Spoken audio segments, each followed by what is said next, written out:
परिषद प्राथमिक शाळा कोठारा जयपूर या शाळेचे विद्यार्थी विकसित भारत या उपक्रमाअंतर्गत आम्ही एक मॉडेल तयार केलेले आहे।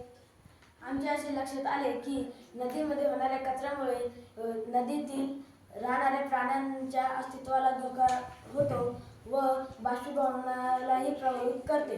त्यामुळे आम्ही एक असं मॉडेल तयार केलं आहे की ज्यामुळे नदीतील प्लास्टिकचा कचरा हा आपण वेगळा करू शकतो। बाष्पीभवन न झाल्याने पुरेसे पाऊस पडत नाही व दुष्काळ होतो आणि दुष्काळ झाल्याने शेतकऱ्यांच्या शेतीमध्ये अडथळा निर्माण होतो। तसेच पाण्यात राहणारे प्राणीही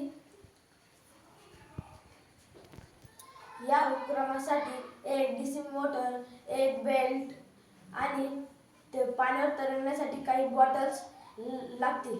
हा उपक्रम आम्ही छोटा बनवत आहे, पण या उपक्रमाला जर नदीवर लावणे असेल तर या उपक्रमाला मोठं बनवणं पडेल। निश्चितच पाण्यामध्ये झालेला कचरा कमी होईल व जल प्रदूषण टाळेल अशी मला खात्री आहे। धन्यवाद।